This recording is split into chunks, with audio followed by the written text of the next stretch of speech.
નમસ્કાર ખેડૂત મિત્રો, સ્વાગત છે તમારું આપણી ચેનલ ઉપર। મિત્રો, આજે આપણે પાક નુકસાન સહાય જમા ન થવાનું કારણ જાણવાના અથવા તમારા ખાતામાં અડધા પૈસા જમા થવાનું કારણ જાણવાના। તો ખેડૂત મિત્રો, પાક નુકસાન સહાયના પૈસા તમારા ખાતામાં જો અડધા જ જમા થયા છે, તમારે જમીન 2 એકરથી પણ વધુ છે અને તમારે ખાતાની અંદર 44,000 રૂપિયા જમા થવાને બદલે અડધી રકમ જમા થવાનું કારણ શું? તો મિત્રો, તમારા ખાતાની અંદર જે સહાય ચૂકવવામાં આવી રહી છે તે 2 હિસ્સાની અંદર વહેંચવામાં આવેલી છે। એક સહાય SDRF દ્વારા ચૂકવવામાં આવી છે અને બીજી સહાય રાજ્ય સરકારના ભંડોળમાંથી ચૂકવવામાં આવી છે, જેની અંદર મિત્રો તમારા ખાતાની અંદર જે અડધા રૂપિયા આવ્યા છે તે SDRF ની ખાતાની અંદરથી ચૂકવવામાં આવ્યા છે અને રાજ્ય સરકાર દ્વારા જે સહાયનો હિસ્સો બાકી છે તે થોડાક સમયની અંદર તમારા ખાતાની અંદર જમા કરી દેવામાં આવશે। તો મિત્રો, જે સહાય ચૂકવવામાં આવી રહી છે તે 2 હપ્તાની અંદર પડે છે, એટલા માટે તમારે ખાતાની અંદર પહેલો હપ્તો એટલે કે SDRF નો હિસ્સો આવી ગયો છે, પરંતુ રાજ્ય સરકારનો હિસ્સો બાકી છે, થોડાક દિવસોની અંદર આવી જશે। અને બીજું ખેડૂત મિત્રો કે જે મિત્રોને બેંક ખાતાની અંદર હજી સુધી પૈસા જમા જ નથી, એક પણ હપ્તો જેને હજી સુધી આવ્યો નથી, તેના માટે તો ખેડૂત મિત્રો, જે ખેડૂત ખાતેદારોના જો બેંકની અંદર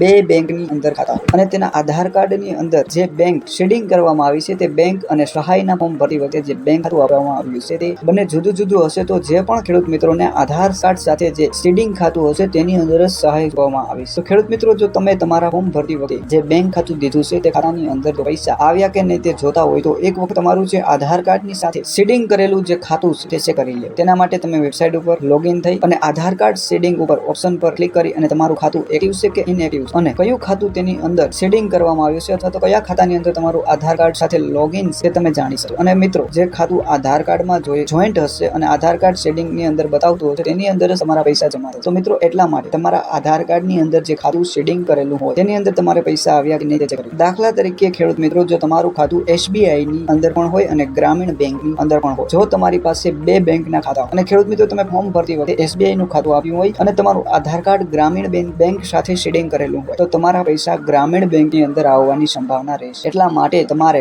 બંને બેંકની અંદર જોઈ લેવું કે શેમાં પૈસા આવ્યા છે। તો ખેડૂત મિત્રો, પૈસા ન આવવાનું કારણ એક આ પણ હોય છે। તો ખેડૂત મિત્રો, આવી નવી માહિતી માટે અમારી ચેનલને સબસ્ક્રાઇબ કરો અને અમારા વિડીયોને લાઈક કરો। Thank you.